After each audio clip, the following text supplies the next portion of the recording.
Bueno, hoy entonces vamos a comenzar una nueva materia que es eclesiología. Esta materia, eclesiología, es la parte de la teología cristiana que estudia la iglesia, sus orígenes, su historia, cuál es, cuál es su función, cuál es su organización, ¿no es cierto? Cuál es su papel en la salvación y cómo tiene una cabeza viva que nos guía, que prometió estar siempre en medio nuestro, que prometió que ni aun las puertas del Hades prevalecerán contra la iglesia, y que donde dos o tres estemos reunidos en su nombre, Él estará allí, que es nuestro Señor Jesucristo. Él es cabeza y guía de la iglesia, el cual une a todos sus miembros por sus coyunturas, ¿sí? Entonces, la palabra eclesiología viene de eclesia, ¿no? de, que significa asamblea o reunión, salir afuera. Yo personalmente siempre he mantenido la teoría de que la iglesia viene con una fuerte influencia de la sinagoga judía. Por eso yo quiero compartirles un documento que tengo aquí, miren, que preparé, es mío, que lo hice hace unos años. Yo dije, lo hice hace unos años, sí, hace 10 años ya. En ese tiempo estaba dando clases en el Museo de la Biblia. Y para el Museo de la Biblia uno de los grandes temores eran los judaizantes, ¿no?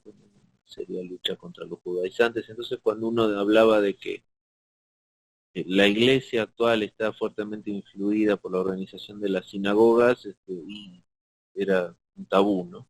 Metían un tema complicado, por eso preparé un ensayo eh, para compartirlo tanto con los demás profesores como los alumnos que tenían ese tiempo, eh, del diplomado de teología que estábamos dictando, para formar un poquito más la idea y que se entendiera un poquito más cuál era mi posición en este aspecto. Este ensayo está fuera del texto que estamos utilizando para estudiar, ¿no es cierto? Em, pero si quieren, se los puedo compartir para que luego lo lean y si quieren en algún momento lo discutamos, ¿no es cierto? Em, es una posición muy personal mía que algunos apoyan y otros no, pero que se los dejo a su criterio. Así que en unos minutitos les voy a compartir este ensayo. No tiene problema el autor porque es mío, así que pueden utilizar de la manera que mejor les parezca. ¿Sí? Entonces, como les decía, yo sigo apoyando que hay una muy fuerte influencia y lo vamos a ir viendo un poquito en el estudio porque empieza a hablar de la eclesiología y la naturaleza de la iglesia, cómo surge la iglesia y el significado de la palabra.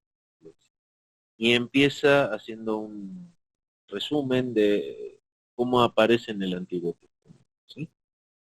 Así que entonces ya nos metemos de lleno aquí en el material que les envié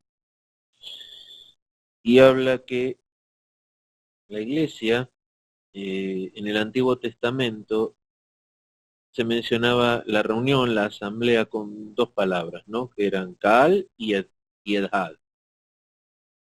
Al principio las palabras eran usadas de forma distinta, pero luego su uso era intercambiable.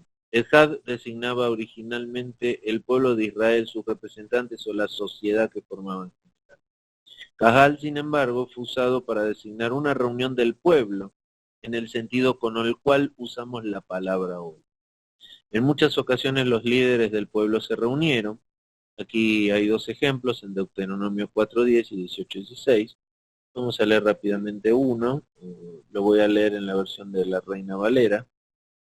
En el 4:10 dice, en el día que estuviste delante de Jehová tu Dios en Horeb, cuando Jehová me dijo, reúneme el pueblo, para que yo les haga oír mis palabras, las cuales aprenderán, para temerme todos los días que vivieren sobre la tierra, y las enseñarán a sus hijos.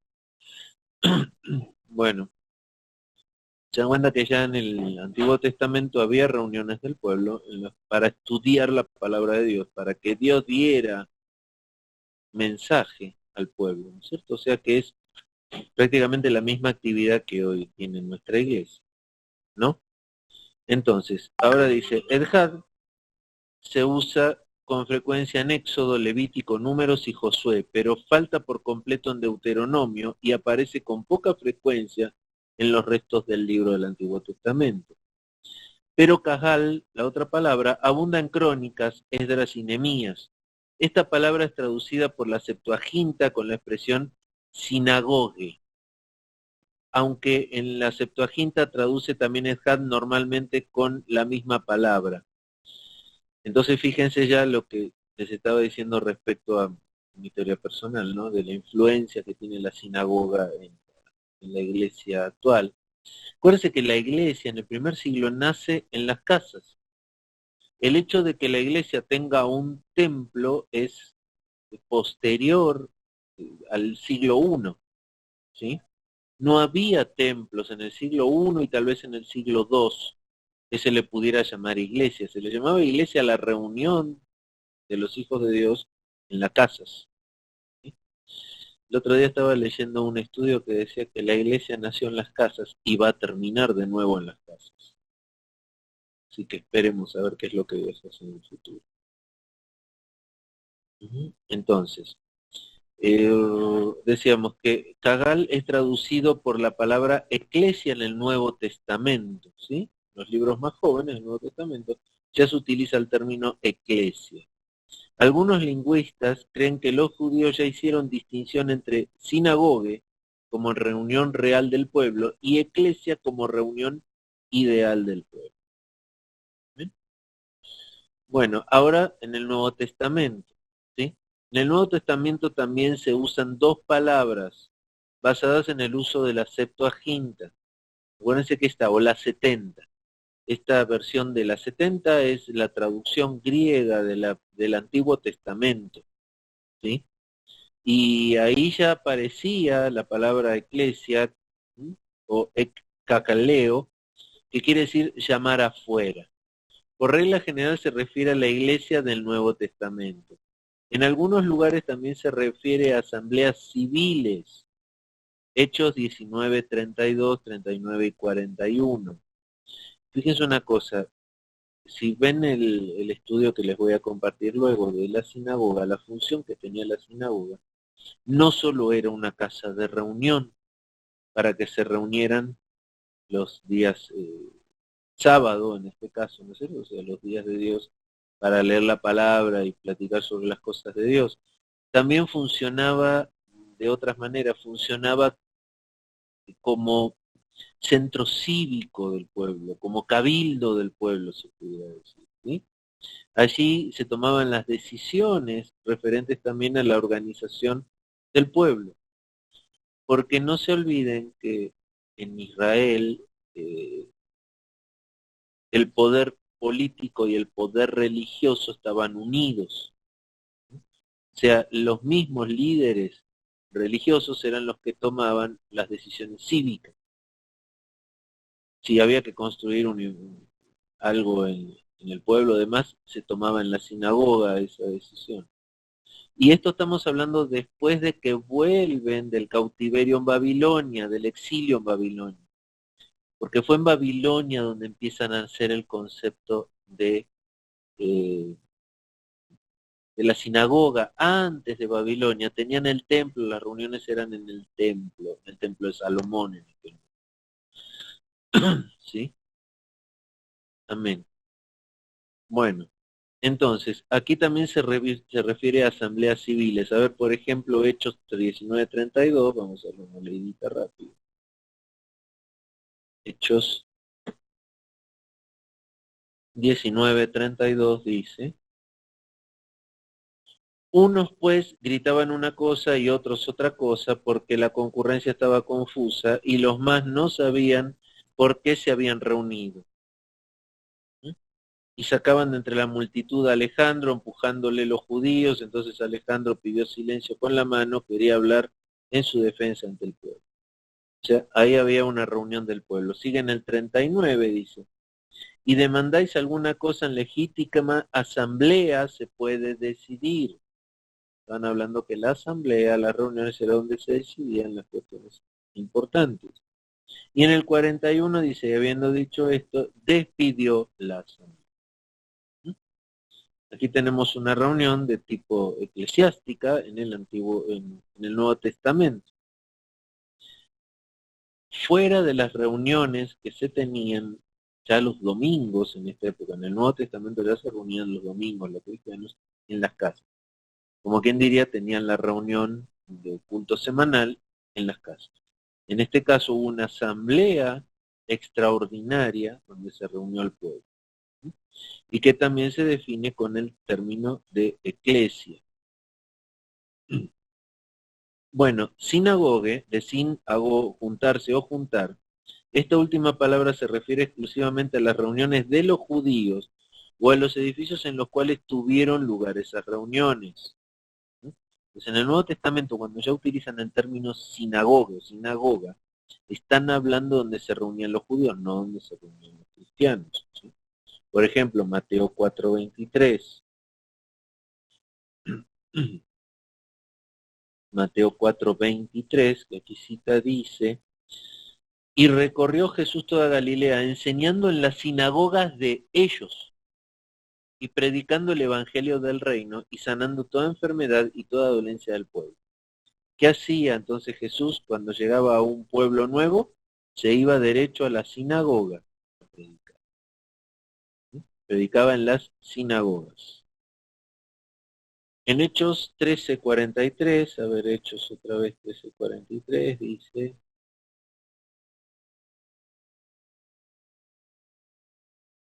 y despedida la congregación, muchos de los judíos y de los prosélitos piadosos siguieron a Pablo y a Bernabé, quienes hablándoles les persuadían que perseverasen en la gracia de Dios. ¿Sí? De Silén el 13:42 dice que estaban en la sinagoga, fueron a predicar a la sinagoga de los judíos. ¿Sí? Y algunos de los judíos y prosélitos eran los que venían de otra ciudad, ¿sí? Piadosos siguieron a Pablo y Bernabé, quienes les hablaron y les persuadieron a que siguieran a Jesucristo en la gracia de Dios. Amén. Y Apocalipsis 2:9 dice, yo conozco tus obras y tu tribulación y tu pobreza, pero tú eres rico, y la blasfemia de los que se dicen ser judíos y no lo son, sino sinagoga de Satanás. O sea que Cristo habla que las reuniones de los judíos, que estaba dirigiéndolas como cabeza, no era el Señor Jesús, sino quien era el enemigo. Bueno, también lo citan en 3:9. Dice, he aquí yo entrego de la sinagoga de Satanás a los que dicen ser judíos y no lo son, sino que mienten. He aquí yo haré que vengan y se postren a tus pies y reconozcan que yo te he amado. Bueno, amén. Entonces aquí están los ejemplos donde en el Nuevo Testamento se menciona ya la sinagoga. Ya en el Nuevo Testamento está claro, eclesia es la reunión de los que creen, de los hijos de Dios, y sinagoga es donde se reunían los judíos, que normalmente en esa época cavilaban en la persecución a los cristianos. Jesucristo era el primero que usó la palabra eclesia en el Nuevo Testamento. ¿Sí? En Mateo 16:18 dice, y yo también te digo que tú eres Pedro, y sobre esta roca edificaré mi iglesia, y las puertas del Hades no prevalecerán contra ella. Aquí Jesús es el primero que usa la palabra eclesia para referirse a la reunión de los cristianos, de los que han creído. Entonces, su referencia es a la iglesia del Mesías, del verdadero Israel. Estos son los significados más importantes de la palabra. Vamos a enumerarlos, vamos a ver. Entonces, atento a este tema, dice, un grupo de creyentes que forma una iglesia local independientemente, si los creyentes están juntos para un culto formal o no. O sea, la primera definición de iglesia es un grupo de creyentes que forman una iglesia, una congregación local, independientemente, es independiente de los que si los creyentes están juntos para un culto formal o no. Tal vez simplemente se reúnen a comer, a hablar de las cosas de Dios. No es un culto formal, pero de todas maneras, esa reunión es una reunión de la iglesia. Aquí da varios ejemplos en Hechos. Vamos a ir a Hechos 5:11. Y ahí dice, y vino gran temor sobre toda la iglesia y sobre todos los que oyeron estas cosas. O sea, habla de iglesia no como el lugar, el templo, el edificio, sino que habla sobre toda la iglesia, o sea, sobre todos los creyentes que estaban reunidos. Y sobre todos los que oyeron estas cosas. O sea, reunidos los cristianos, a lo mejor al aire libre, en el campo, vaya a saber en qué lugar, reunidos, ¿no? En el Monte de los Olivos, en donde fuera, eso era una iglesia, no por el templo, sino porque estaban reunidos los hijos de Dios. En el 11:26 dice, y se congregaron allí todo un año con la iglesia, y enseñaron a mucha gente, y a los discípulos se les llamó cristianos por primera vez en Antioquía. Está hablando de Pablo y Bernabé, ¿no? Que se congregaron, o sea, se reunieron en ese lugar con la iglesia. Y no está llamando iglesia al lugar, al edificio, está llamando iglesia a la reunión, a la asamblea, a los hijos de Dios, que están reunidos. Y en esas reuniones le enseñaron a mucha gente y a los discípulos se les llamó cristianos por primera vez en Antioquía. Romanos 16.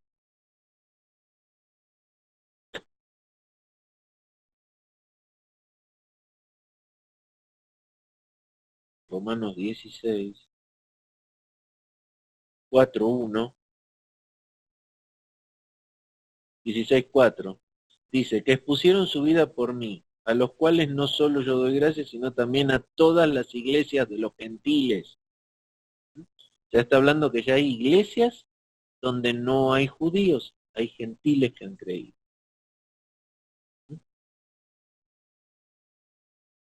Romanos 4, Primera de Corintios 16, también menciona, Primera de Corintios 16, 1, dice, en cuanto a la ofrenda para los santos, haced vosotros también de la manera que ordené en las iglesias de Galacia.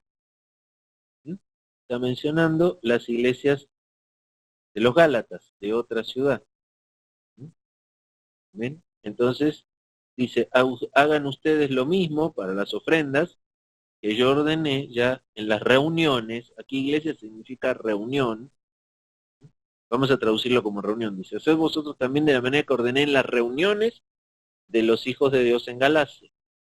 En sus reuniones, hagan lo mismo cuando se reúnen. ¿Sí? Y ahí enseña cómo ofrendar. Dice, cada primer día de la semana, cada uno de vosotros ponga aparte algo según haya prosperado, guardándolo para que cuando yo llegue no se recojan entonces ofrendas.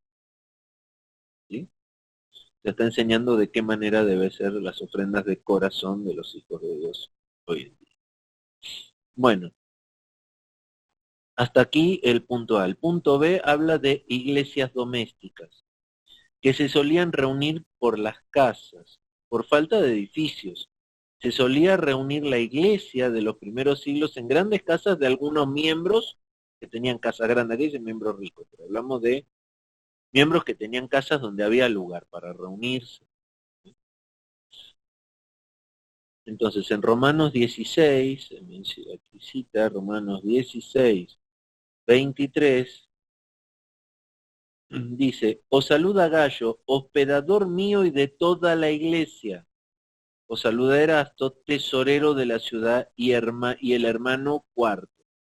Fíjense cómo ya en estas reuniones tenían una organización, ¿sí? Porque dice que Gallo los hospedaba, o sea, Pablo dormía en la casa de Gallo y además ahí se reunía la iglesia, recibía toda la iglesia. Y después Erasto era el tesorero de esa iglesia, de esa congregación, por así decirlo, ¿no? O sea, ya tenían un hospedador, alguien que organizaba las reuniones y un tesorero. Espero que este Erasto no haya sido Judas. Pero bueno. Entonces, también cita Primera de Corintios 16:19, Primera de Corintios 16:19, que dice, las iglesias de Asia os saludan. O sea, las congregaciones de Asia os saludan. Imagínense que estas congregaciones, estas llamadas iglesias, podían reunirse un domingo en la casa de Gallo, un domingo en la casa de otra persona y el otro domingo en la casa de otra persona. Se reunían en las casas. ¿Sí? Dice, Aquila y Priscila con la iglesia que está en su casa os saludan mucho en el Señor. O sea, Aquila y Priscila tienen una iglesia, o sea, se reúnen los creyentes en su casa. ¿Mm? Bueno, por ejemplo, hoy nosotros nos reunimos en templos, ¿no es cierto? En algún lugar que tenemos para ese fin. Pero, ¿qué pasaría si ahora decimos, mañana nos reunimos en el parque? ¿Se le puede llamar a esa reunión iglesia? Si vamos a la fuente de la palabra, porque hoy la tenemos trastocada y hablamos de iglesia como el edificio, el templo, el lugar físico donde se reúnen, cuando en realidad iglesia significa el grupo de cristianos reunidos en asamblea. No importa dónde sea la asamblea, esa es una iglesia. Amén. Después cita Colosenses 4:5, 4:15, perdón, y en el 4:15 dice, saluda a los hermanos que están en la Odisea y a Ninfas y a la iglesia que está en su casa. Miren, en la Odisea, ¿dónde era la iglesia de la Odisea? ¿Se acuerdan que en Apocalipsis una de las 7 cartas va a la iglesia de la Odisea? ¿Dónde estaba la iglesia de la Odisea? ¿Dónde se reunía? En la casa de Ninfas. Entonces, cuando él habla de la iglesia de la Odisea, está hablando de la asamblea. Podía reunirse en casa de ninfas o en otro lugar, pero la iglesia era la asamblea, la iglesia era la reunión de los cristianos. Y en Filemón dice, y a la amada hermana Apia y a Arquipo, nuestro compañero de milicia, y a la iglesia que está en su casa. ¿Sí? Entonces, aquí tenemos otra iglesia, otra congregación reuniéndose en la casa de Arquipo.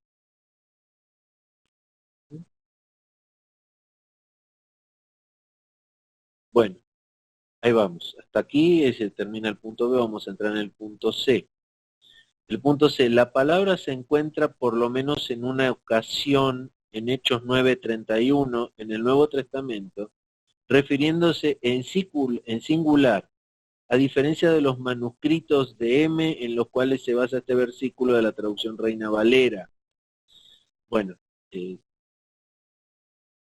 habría que hablar mucho respecto a cómo se mencionan los manuscritos antiguos que los cuales tenemos hoy. Tienen distintos nombres y demás. Aquí habla del M, ¿no? Un manuscrito M. Ahí se refiere, la palabra se encuentra en Hechos 9:31. Vamos a ir a Hechos 9:31.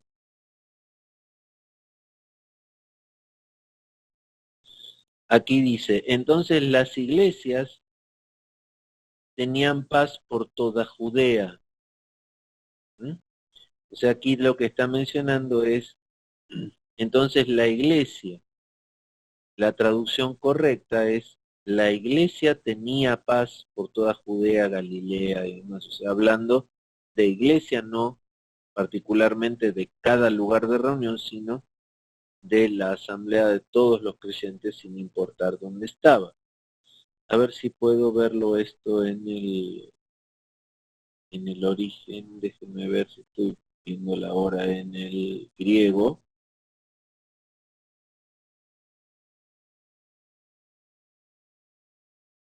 Congregación religiosa, miren, aquí está usando el término eclesia. Lo está usando en singular, es correcto, no dice las iglesias, dice la iglesia. Y aquí habla de que el significado de la palabra eclesia aquí es llamar fuera, reunión popular, congregación religiosa, sinagoga judía o comunidad cristiana de miembros en la tierra o santos en el cielo o ambos. Asamblea, concurrencia, congregación, iglesia.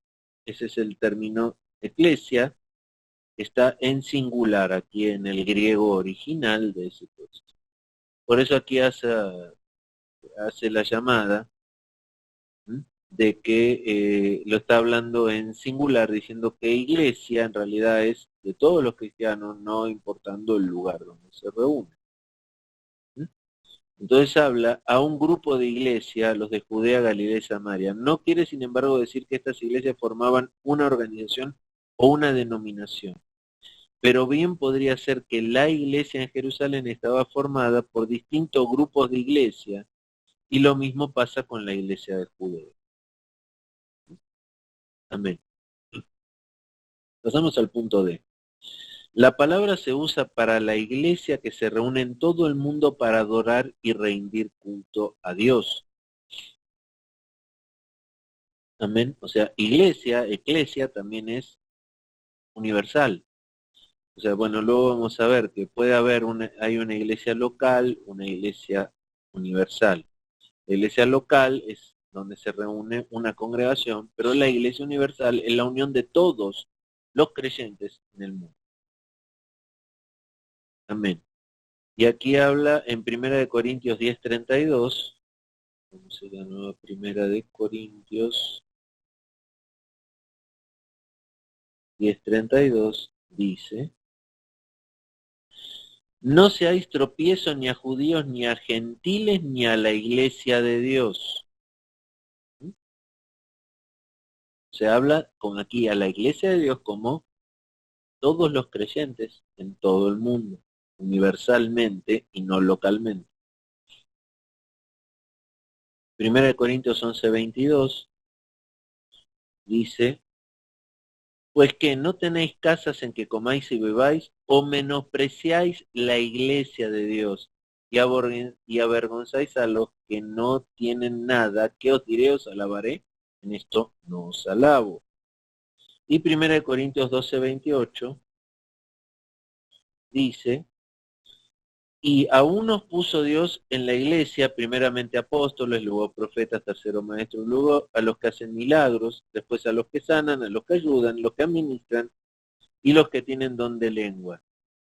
¿Amén? Entonces, él puso en la iglesia todas las posiciones, todas las personas para ministrar al pueblo de Dios, y lo habla en general, ¿no? O sea, en la iglesia universal hay estas personas que están designadas por Dios para el ministerio. Dice, especialmente en Efesios 4, 11 y 18, se refiere a la iglesia como un organismo espiritual. Vamos a Efesios 4, 11, dice: y él mismo constituyó unos apóstoles, a otros profetas, a otros evangelistas y otros pastores y maestros, a fin de perfeccionar a los santos para lograr el ministerio, para la edificación del cuerpo de Cristo.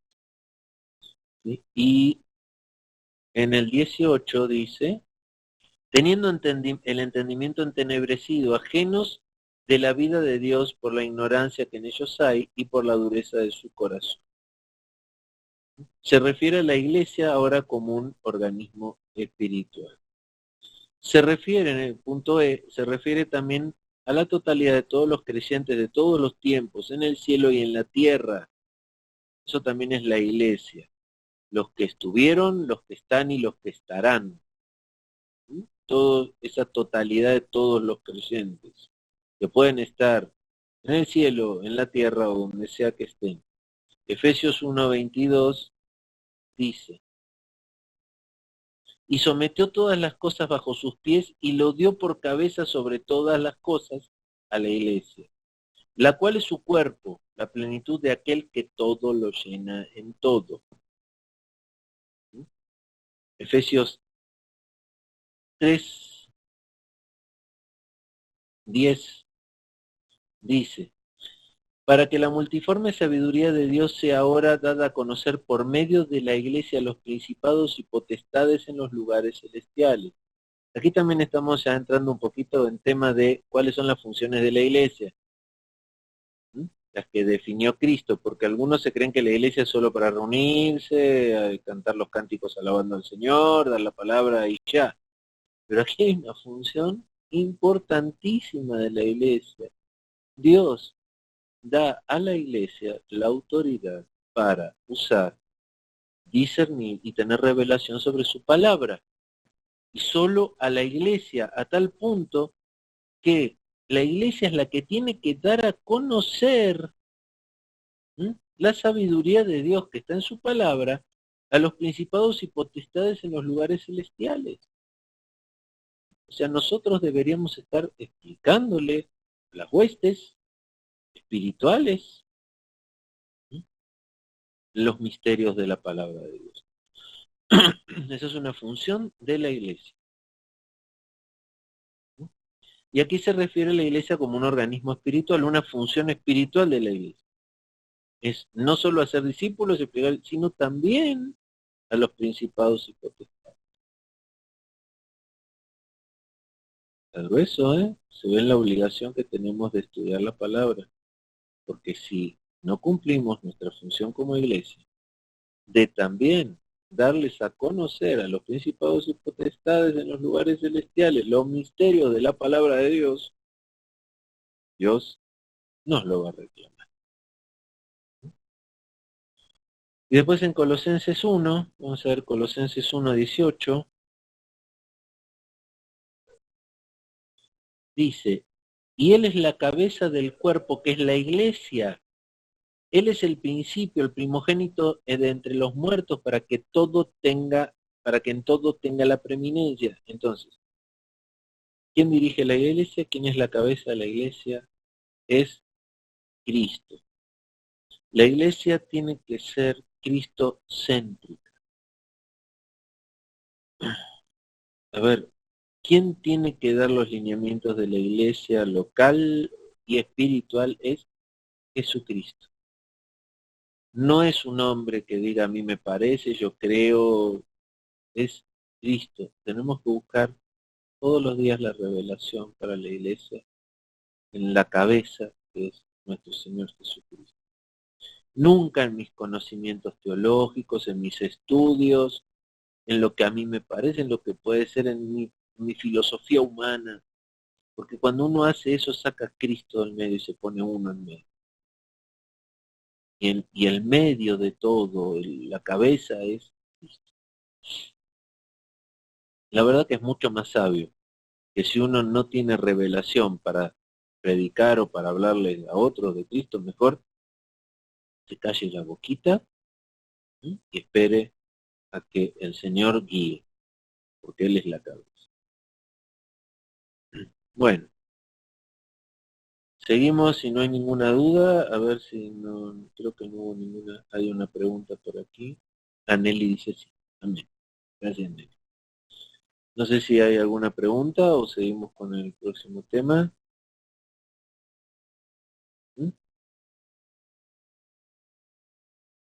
Vamos a ver aquí otras expresiones para la iglesia. Seguimos entonces. En el Nuevo Testamento tenemos varios símiles y comparaciones que se refieren a la iglesia. Cada uno pone énfasis sobre cierto aspecto particular de la iglesia. Aquí es donde vamos a empezar a hablar de las iglesias como cuerpo de Cristo, ¿no? La universal, la local, etc. Amén. El punto A es el cuerpo de Cristo. En relación a la iglesia universal, que les mencionaba hace un momento, Efesios 1:23 dice, la cual es su cuerpo, la plenitud de aquel que todo lo llena en todo. ¿Amén? Colosenses 1:18 dice, y Él es la cabeza del cuerpo que es la iglesia. Él es el principio, el primogénito de los muertos, para que en todo Él, Jesús, tenga la preeminencia. ¿Amén? Entonces, ¿cómo es la relación de Cristo como en la iglesia universal? Él es el que forma el cuerpo. Él es el principio, Él es el fin de la iglesia. Eso en cuanto a la iglesia universal. Y ahora, en cuanto a la iglesia local, en relación a una iglesia local, dice 1 Corintios 12:27, dice, vosotros pues sois el cuerpo de Cristo y miembros cada uno en particular. Entonces, en la iglesia universal, Jesucristo es la cabeza, la preeminencia, que todo lo llena en todo, Él es el que guía, Él es el todo en todo. Pero en la iglesia local hay miembros, y Él pone cada miembro en su lugar. Es Cristo el que lo pone. No es que a mí me gusta, que yo quiero estar en el púlpito, quiero estar en la alabanza, quiero estar... No, eso no es algo que decidimos nosotros. Es algo que lo tiene que decidir la cabeza. Tampoco es algo que decide el pastor, es algo que decide la cabeza. Amén. ¿Y quién es la cabeza? Cristo. Él les pone cada parte del cuerpo en su lugar.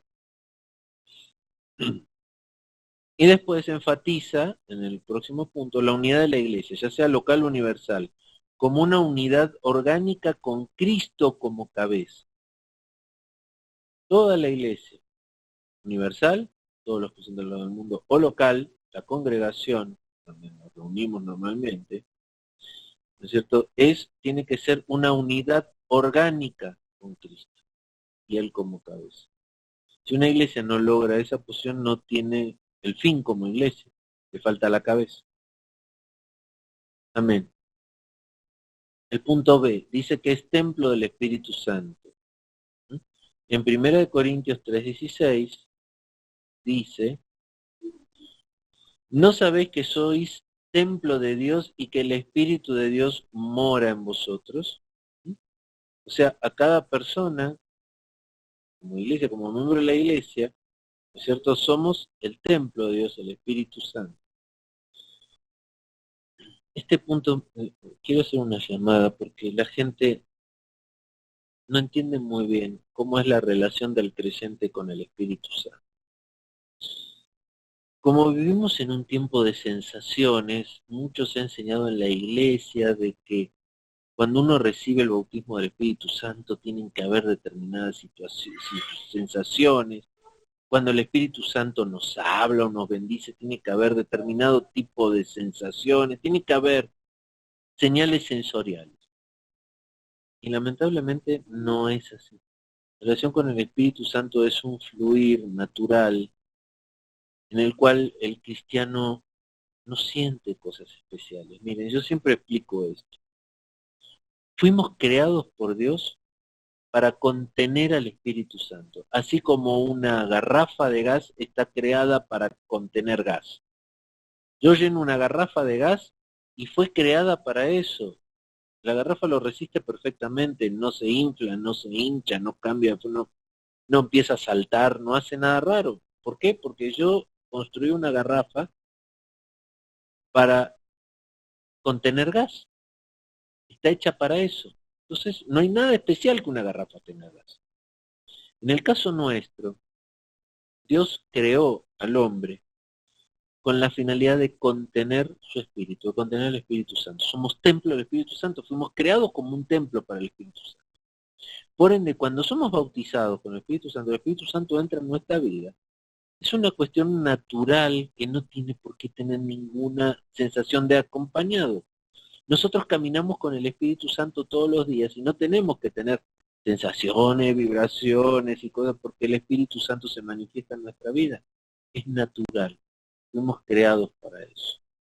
Entonces, hermanos, si son enseñados a buscar sensaciones, ese no es el camino. Dice que cómo vamos a saber si realmente alguien tiene el Espíritu Santo y se deja guiar por el Espíritu, por sus frutos. No por sus sensaciones o por no, por sus frutos. Es algo perfectamente natural. Entonces somos templos de Dios, fuimos creados para eso, para contener el Espíritu Santo. El Espíritu Santo entra en nuestra vida y no hay ninguna sensación especial, no sentimos peso, no sentimos mareos, vibraciones, fuegos artificiales, nada. Es natural. ¿Amén? Por eso, en realidad, nosotros con el Espíritu Santo sentimos llenura, sentimos paz, porque fuimos creados para eso. Y los que no tienen el Espíritu Santo, que están muertos en su espíritu, están presos en cárceles de oscuridad, perdidos, o sea, les falta realmente ese componente esencial para el cual fuimos creados. Y al no tenerlo es que sufren todo tipo de calamidades y no encuentran la paz, no encuentran el propósito de su vida, que no tienen quien les da propósito, que es el Espíritu Santo. Amén. Entonces, la iglesia en Corinto es llamada templo de Dios. ¿Quién es el templo de Dios? Cada uno de nosotros contenemos el Espíritu Santo, somos su templo. No es el edificio, no. Efesios 2. Aquí habla en el próximo punto de Efesios 2, 21 a 22. Y dice, en quien todo el edificio bien coordinado va creciendo para ser un templo santo en el Señor, en quien vosotros también sois justamente edificados para la morada de Dios en el Espíritu. O sea, nos llama a nosotros el edificio de Dios, ¿no es cierto?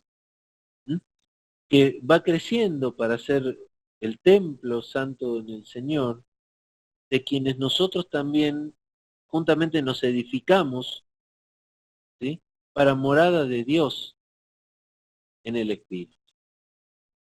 Amén. Pablo habla de que los creyentes van creciendo para ser un templo santo en el Señor. Aquí se refiere a una iglesia ideal todavía en el futuro, la iglesia universal.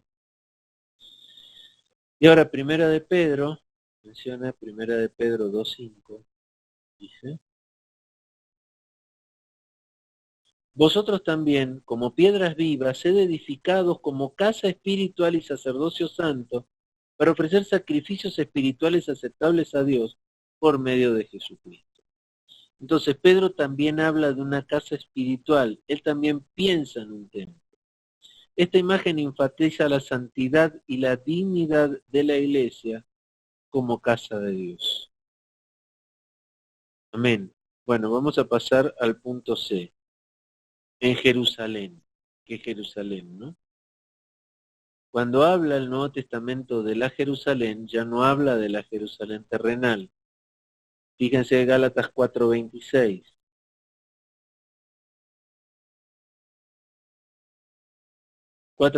Mas la Jerusalén de arriba, la cual es madre de todos nosotros, es libre. Cuando habla el Nuevo Testamento de Jerusalén, habla de la Jerusalén de arriba, ya el trono de Dios en el cielo, aquel lugar donde nosotros vamos a ir a vivir la eternidad con Él. En Hebreos 12:22 la menciona hablando de Hebreos 12:22, dice, sino que os habéis acercado al monte Sión, a la ciudad del Dios vivo, Jerusalén la celestial, a la compañía de muchos millares de ángeles. Habla de Jerusalén la celestial. Y Apocalipsis 21, en varios lugares del 21, en el 2, vamos a leer solo el 2. Y yo, Juan, vi la santa ciudad, la nueva Jerusalén, descender del cielo de Dios, dispuesta como una esposa ataviada para su marido. ¿Sí? Ya la nueva Jerusalén, la que va a venir a esta tierra cuando el Señor regrese. Entonces, en el Antiguo Testamento, Jerusalén era el sitio donde Dios moraba y donde Él se puso en contacto con la gente. En el Nuevo Testamento este privilegio corresponde a la iglesia. La expresión enfatiza a la iglesia como morada de Dios y el guardián de la verdad. el defensor de la verdad contra los enemigos del reino de Dios, incluyendo, ¿sí?, las huestes celestiales. El punto D dice que la iglesia es la columna de la verdad. Dios designó a la iglesia como columna de la verdad, administradora de la verdad, de la palabra y de las revelaciones de la palabra. En primera de Timoteo,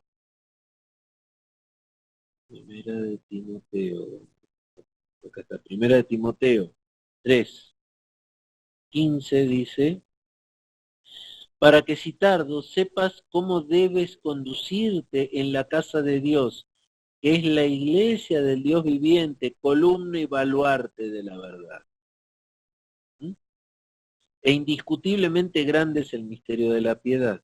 Pues bueno, único versículo que usa esta comparación, enfatiza a la iglesia como guardiana de la verdad, igual que en el punto C que vimos arriba. Bueno, después la iglesia en el Antiguo Testamento dice, concepto dispensacionalista, distinción entre Israel y la iglesia. Punto siguiente, concepto reformado. Hay continuidad entre el Antiguo Testamento y el Nuevo Testamento en cuanto al pueblo de Dios, la iglesia. Lo siguiente se basa sobre la convicción de que la iglesia existía tanto en el Antiguo Testamento como en el Nuevo Testamento, a pesar de diferencias institucionales y administrativas. La iglesia existe como comunidad de los verdaderos creyentes, y esto desde el principio hasta el final de los tiempos. Las razones, dice Josué 8:35. Vamos a ver las razones de Dios. Josué.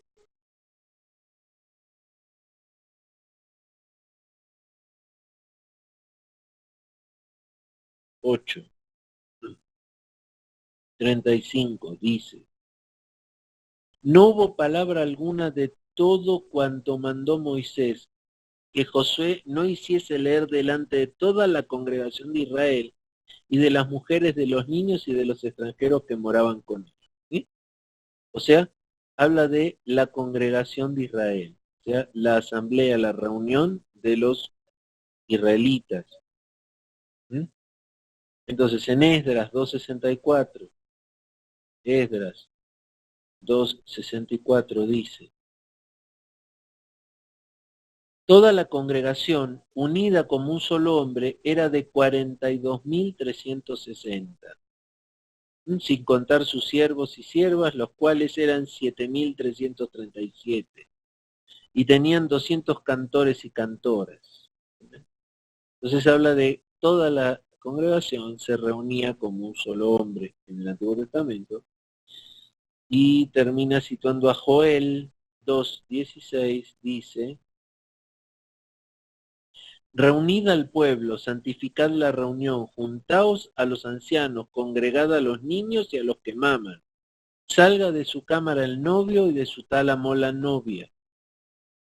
¿Bien? Entonces dice, abajo aclara, estos versículos hablan de la congregación, en hebreo Kahal, de los judíos. En la Septuaginta esta palabra se traduce en estos versículos como iglesia, ya con el griego ekles.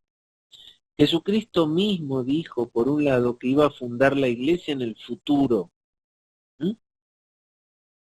Mateo 18:18. A ver, Mateo 18:18. Mateo 18:18 dice, 18, de cierto os digo que todo lo que atáis en la tierra será atado en los cielos, y todo lo que desatáis en la tierra será desatado en el cielo. Pero por otro lado, ya habló de la iglesia como algo existente. En Mateo 18:17 dice, si no los oyere a ellos, dilo a la iglesia, y si no lo oyere a la iglesia, tenle por testigo.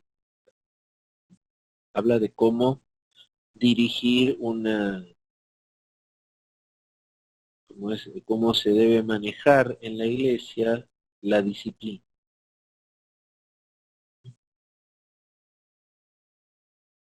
Entonces, Esta palabra se traduce en la iglesia. Jesucristo mismo dijo por un lado que iba a fundar la iglesia en el futuro, pero por otro ya habló de la iglesia como algo así.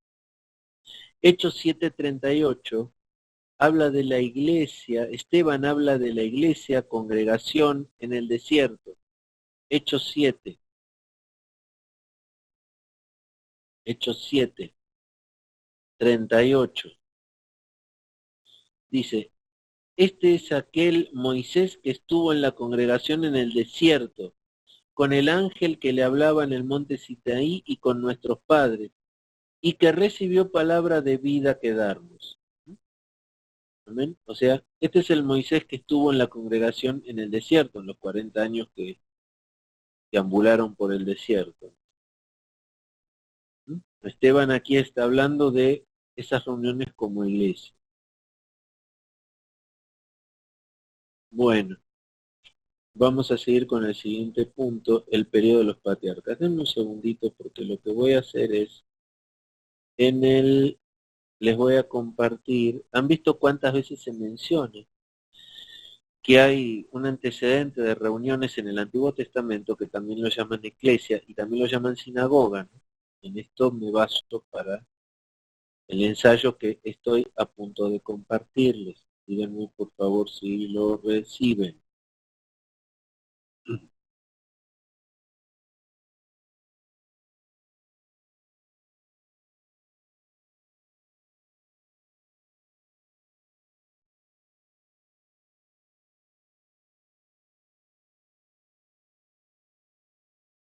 Estoy cargando.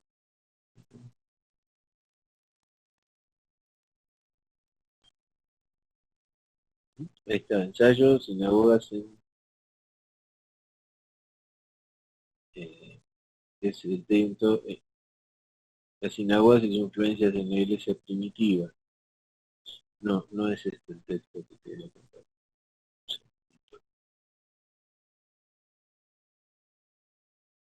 Ah, sí, es ese, sí, está bien. Sinagogas en el tiempo de Jesús, es algo que yo preparé el 8 de marzo de 2012. Ahí ya se los compartí. Espero lo hayan podido recibir. En el caso de Carlos, te lo pasé por correo azul. ¿Ven? Gracias. No, no importa. O sea, yo lo que llamé atención es las sinagogas y su influencia en la iglesia. Bueno. Ahora vamos a hablar de la iglesia en el periodo de los patriarcas. Dice, familias de los patriarcas como congregaciones religiosas. El patriarca de la familia sirvió a Dios como sacerdote. No hubo un culto establecido y regular. En Génesis 4:26 se refiere posiblemente al comienzo de dirigirse a Dios en un culto público. Entonces, Génesis 4:26 dice,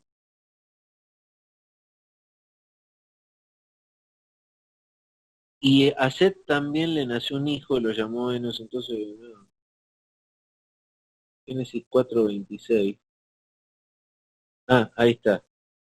Entonces los hombres, dice al final, y a Set también le nació un hijo y lo llamó su nombre Enos. Entonces los hombres comenzaron a invocar el nombre de Jehová.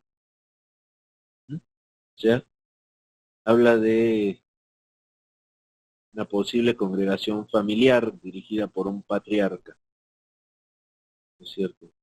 Y no tenían cultos regulares, por así decirlo, pero se reunían para hablar del nombre de Jehová. Entonces, se refiere posiblemente al comienzo de dirigirse a Dios en un culto público, que empezaron a invocar el nombre de Jehová. En el diluvio la iglesia se salvó en la familia de Noé y continuaba la línea de Sem. Cuando la verdadera religión corrió de nuevo peligro de extinción, Dios hizo un pacto con Abraham, señal del pacto a la circuncisión, separación del mundo, pueblo propio. Hasta los tiempos de Moisés, la verdadera fe estaba con los patriarcas. Ahora luego pasa al periodo de Moisés. Luego del Éxodo, el pueblo de Israel se organizó como nación y como iglesia de Dios. La organización de Israel como nación y su existencia como pueblo de Dios, es decir, como iglesia eran uno y no separado. Sin embargo, hubo una separación entre funcionarios seculares y religiosos, ¿sí? los sacerdotes y los judíos en general. Al mismo tiempo, extranjeros podían incorporarse en esta nación y por lo tanto en la iglesia. Dios reveló en la ley muchas cosas acerca de él. El culto fue regulado hasta el detalle más mínimo. Hubo solamente un santuario en esa época, que era el templo de Dios, y Dios dio todas las instrucciones, cómo tenían que rotar los levitas, cómo tenían que dirigirse los sacerdotes, etcétera, ¿no? En el resto del Antiguo Testamento, básicamente las mismas condiciones de arriba prevalecieron idealmente, aunque en ciertas épocas hubo grandes aberraciones de la verdad revelada. Dios, sin embargo, siempre conservó un resto de fieles en la nación. Pero ahora va a hablar de la iglesia en el Nuevo Testamento. Dice, en cuanto a su naturaleza, solamente los verdaderos creyentes forman parte. Hay continuidad entre el Antiguo y el Nuevo Testamento, en donde yo creo que entra la influencia de la sinagoga ortodoxa. Al otro lado, muchos cambios importantes resultando de la obra consumida de la salvación. Primer punto. La Iglesia se separó de la vida nacional de los judíos y recibió una forma de organización independiente. Las fronteras nacionales ya no existen para la Iglesia. La Iglesia recibe un carácter universal. Para cumplir su destino de ser una iglesia universal, llegó a ser una iglesia misionera, llevando el Evangelio a todo el mundo. El culto ritual, leyes, formas externas, cambió por un culto espiritual, en armonía con los nuevos privilegios de los creyentes. ¿Amén? Bueno, aquí voy a preguntar si recibieron el material que les envié y si tienen alguna pregunta hasta aquí. Sí, lo recibí. Así todo entonces lo vieron. ¿Sí? ¿Amén? Bueno. Continuamos entonces, si no hay ninguna pregunta, dudas. Estamos yendo un poquito rápido. Me preocupa que estén dejando cosas. Amén, Nelly, qué bueno. Espero sea de bendición. Y si yo les encomendaría que lo lean en esta semana, para que la semana que viene, si hay dudas, quieran expresar algo, platicar algo al respecto, podamos darle un espacio también en nuestra reunión del próximo lunes. No tienen por qué compartir la visión particular de este humilde servidor, pero yo estoy muy convencido de que hay una gran influencia de la sinagoga en nuestra iglesia, y inclusive hasta cómo llevamos adelante nuestros cultos. Bueno, entonces el punto siguiente es el punto D, que habla de la iglesia y el reino de Dios. Bien, hemos leído muchas veces en la Biblia acerca del reino de Dios o del reino de los cielos. Hay muchas preguntas que podemos tener, como por ejemplo, ¿qué son? ¿Son idénticos a la iglesia? O sea, sinónimos de la iglesia. ¿La iglesia es gentil y el reino judío? ¿El reino es pasado, presente o futuro? ¿El reino es material o es espiritual? ¿Ven? Se ha hablado acerca de este tema en ocasiones, a veces sin entender lo que la Biblia en realidad dice. Queremos asegurarnos de que creemos lo que la Biblia enseña, porque si el árbol, igual esta enseñanza, no ha sido plantado por Dios, algún día será cortado y quemado. Muchas veces se tuercen las escrituras para confirmar conclusiones preconcebidas que se han hecho. Si nuestro sistema de interpretación de la Biblia es correcto, toda escritura encaja hermosamente.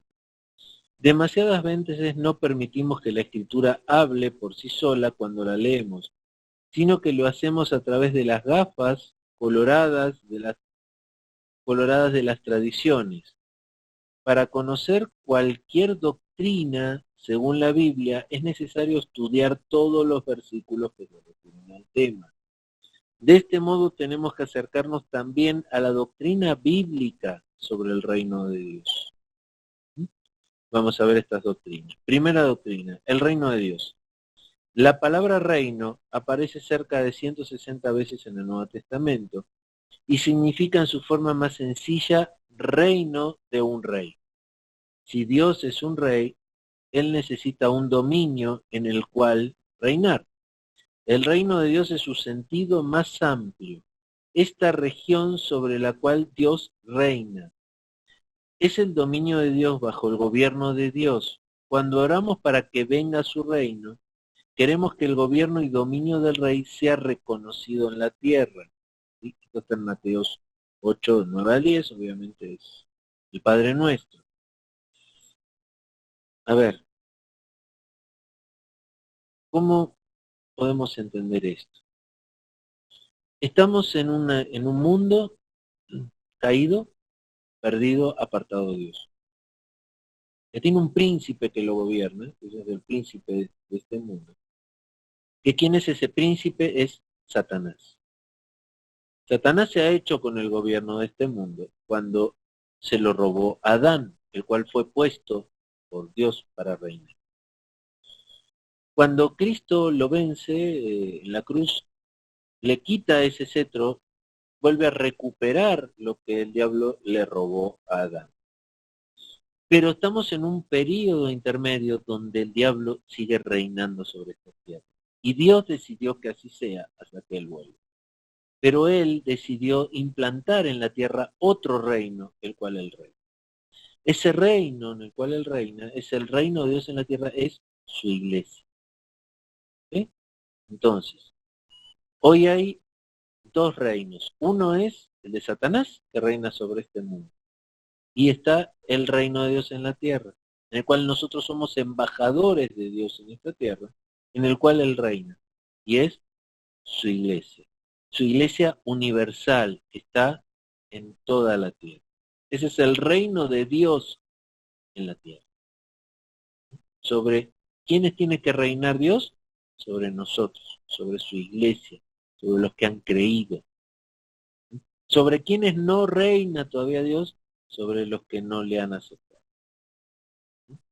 De esta manera Dios está usando estas circunstancias para que muchos se arrepientan, para que muchos se den cuenta de este problema de que están siendo reinados por un mundo caído que no les da paz, que no les permite desarrollarse espiritualmente, y que acepten a Jesucristo y pasen entonces a ser ciudadanos del reino de Dios en la tierra, ya formen a ser parte de su iglesia. ¿Amén? Y no hay que confundir luego que es, habla el punto 2, del reino de Dios y el reino de los cielos, saber separarlos. Algunos creen que son dos términos para la misma cosa, otros creen que si así fuera la Biblia no usaría dos términos distintos. Estábamos hablando del reino de Dios en la tierra, pero también Dios reina en los cielos, allí en su trono, en el tercer cielo. Allí Él reina, ese es su verdadero reino, ese es su reino global allí en los cielos. Y aquí en la tierra estableció otro reino, más pequeño, que es su iglesia, que es la iglesia, todos los creyentes distribuidos por el mundo, que le aman y le han aceptado y le obedecen. Punto importante, y le obedecen. Entonces, vamos a ver en la Biblia cómo se utilizan estos dos términos, para poder diferenciar bien uno de otro. ¿Ven? A ver, nos queda tiempo, tenemos 10 minutitos, así que vamos a aprovecharlos. ¿Sí? Mateo 5.3. Vamos rapidito a la palabra de Dios. A Mateo 5.3 dice: bienaventurados los pobres en espíritu, porque de ellos es el reino de los cielos. ¿De qué está hablando? Que los pobres de espíritu van a ser ciudadanos del reino de los cielos en futuro, cuando Cristo venga en su reino, cuando nosotros estemos la eternidad con Él. Allí vamos a ser ahora ciudadanos del reino de los cielos. ¿Y quiénes van a ser? Los pobres de espíritu. Mateos 11, no, perdón, primero 10, 7, dice, y yendo predicad diciendo, el reino de los cielos se ha acercado.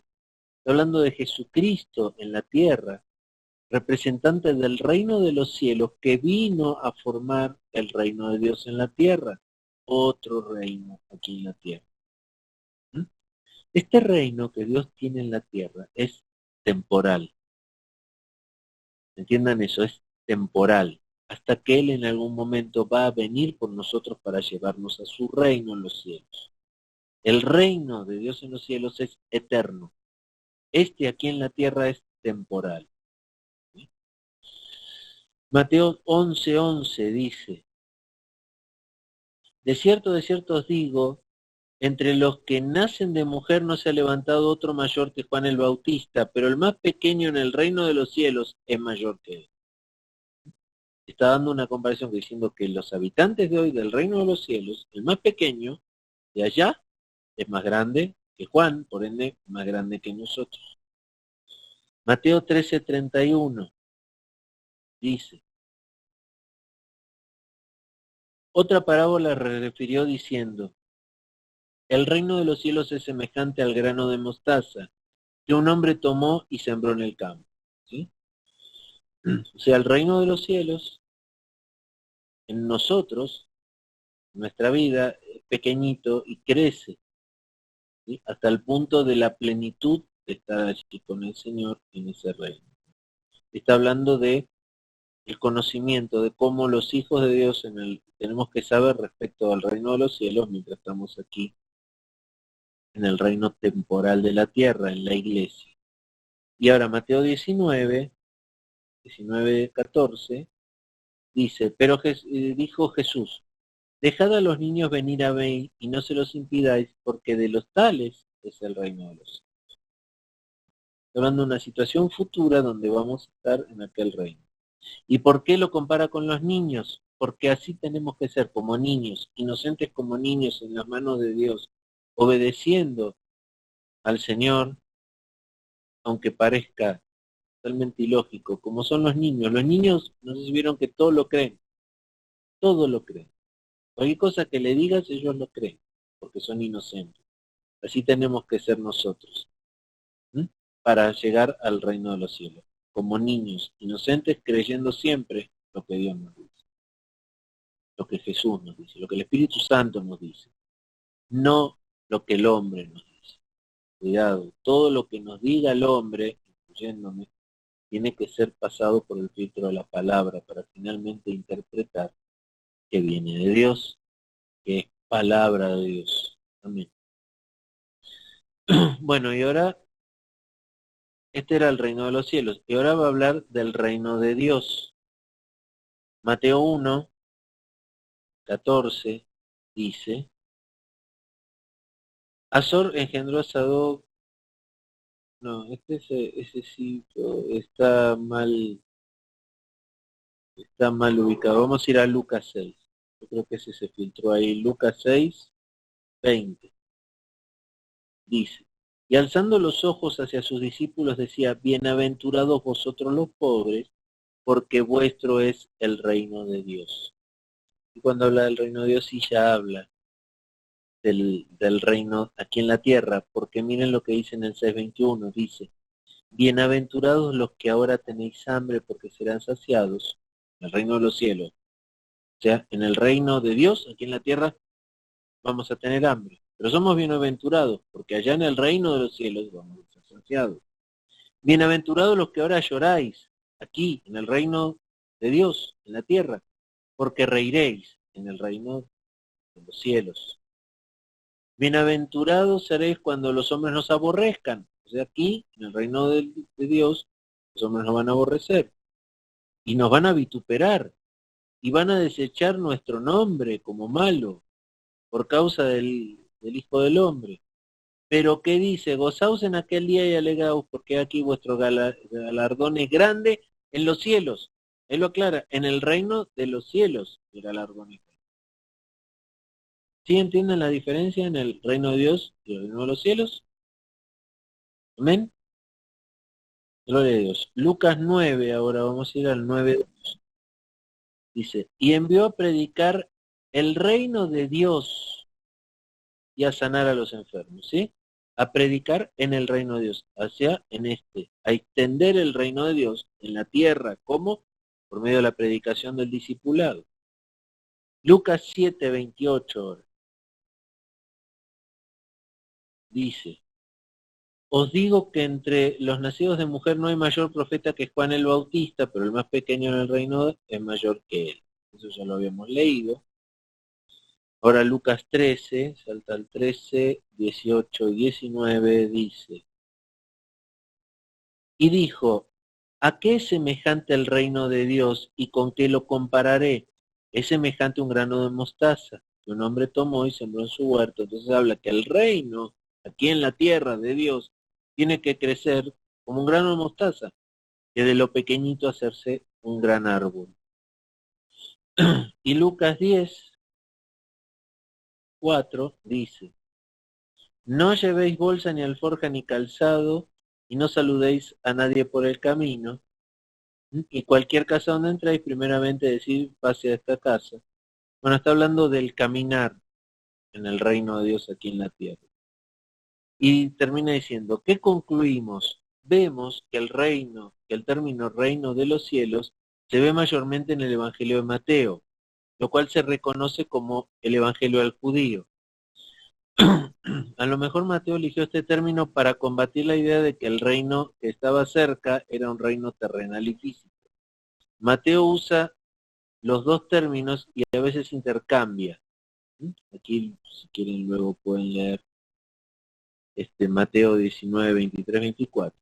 Ya lo leímos antes. En muchos casos, en textos paralelos, se usan las distintas expresiones en el mismo sentido. Aquí están los textos paralelos, ¿sí? Se los voy a dejar porque ya vamos a ir terminando para que por favor los lean y los comparen, se tomen un ratito esta semana para hacer las comparaciones de estos textos paralelos y entender muy bien, es muy importante que entendamos la diferencia entre el reino de Dios aquí en la tierra y el reino de Dios en los cielos. Amén. Ese es nuestro destino eterno, el reino de Dios en los cielos. Y nuestro destino hoy en el reino de Dios aquí en la tierra, es temporal. Pero tenemos tarea, tenemos que extender este reino, hacerlo crecer como el grano de mostaza. ¿Y cómo se hace eso? Cumpliendo la gran comisión, que es predicar y hacer discípulos. Concluimos que realmente no hay distinción en el Nuevo Testamento entre los dos. Amén. Vamos a terminar aquí por el día de hoy, si les parece, en la página 5. Déjenme que voy a anotar aquí la clase de los lunes, que hoy queda en el página 6.3, la extensión del reino.